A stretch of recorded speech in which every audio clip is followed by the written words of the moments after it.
do I have a message for you today. Gosh, this one was so hopeful.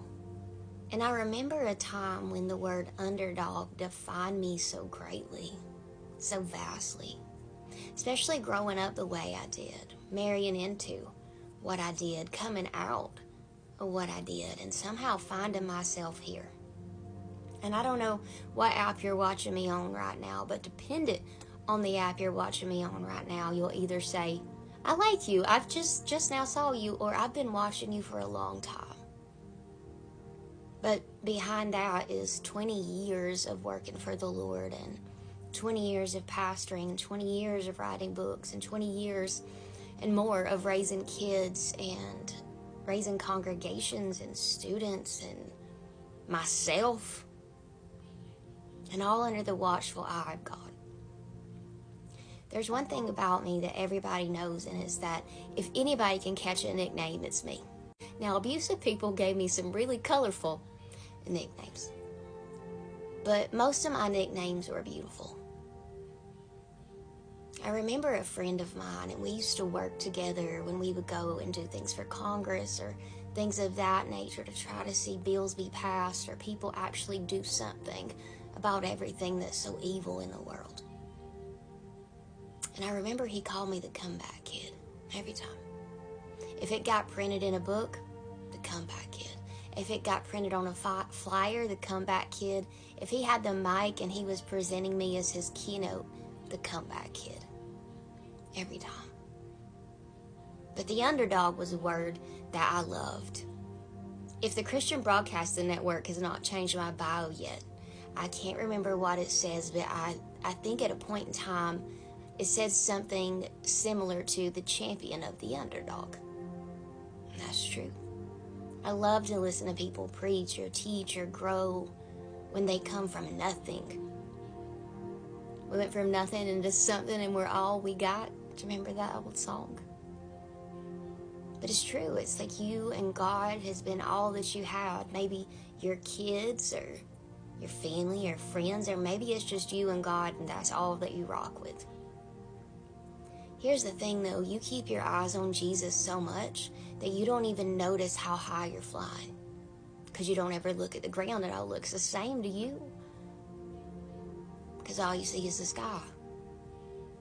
But if you took just a second to look down at how far the Lord has brought you, you just might be surprised.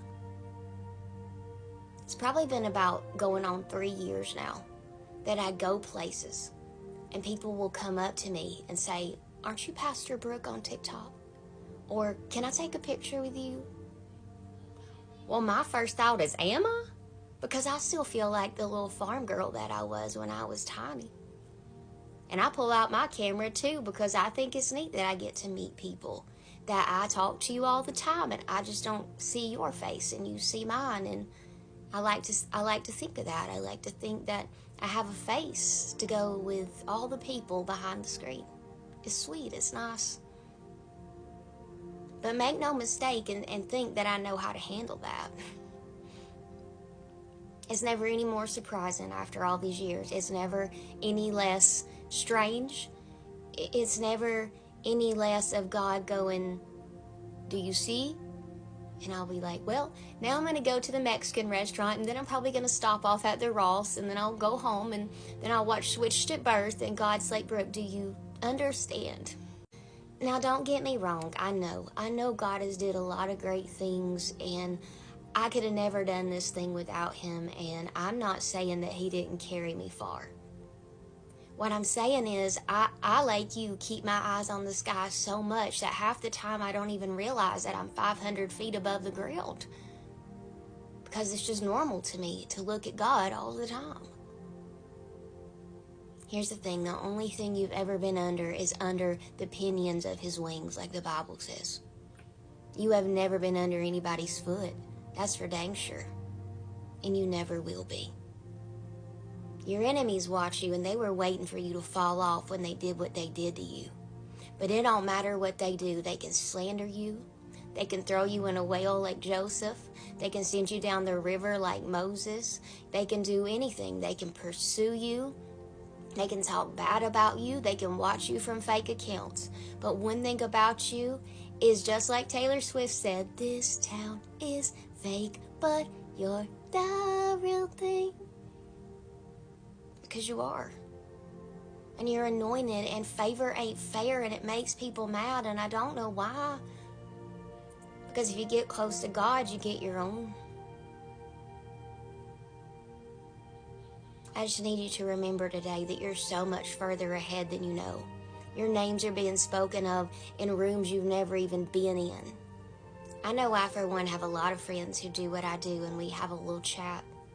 And every now and again, we'll send each other something and say, have you seen this person? They're going to go places. There's something about them. They're anointed. Nobody knows that. Because that would be weird to just randomly shout people out. It's weird. I don't know what to do when people randomly shout me out. It's sweet and kind, and it makes my day, but at the same time, that would be a lot. There's a lot of times you don't know, and I'm just a little preacher. Think of somebody that could change your life, you know. But God will put people in your path. Underdog, you are not sitting on the porch waiting on your chance no more. And you don't even need a chance. Because with God, you don't need luck. All you need is favor. All you need is His great love and kindness. All you need to remember is where He brought you from. And yes, you may still feel like the little girl on the farm like I do every time I get up to the pulpit. I feel like a grown-up, and I know what I'm doing. I'm good at my job, but when I go back home, I am still the little girl on the farm. I'm still her. She's still me. And that's what makes you good at it. Because you never forget. You know it's heavy. You put on that crown that God gave you and that heavy mantle, and you get up and you talk to the people and you love on them and you send them home with hopefully whatever it was that God had for their heart that day. And then you take it off and you go home. It's heavy. People think it's special. It's heavy. People think it's shiny. It's heavy. It's heavy. But here's the thing, is that no one can do what God calls you to do but you. Your purpose is hand-tailored, hand-cut couture. You've never been the underdog. You've never been underfoot. But boy, are you going to trample the enemy under yours. Promise me you'll take a second to look at how far you've come. Because underdog, this is your time. This is your time.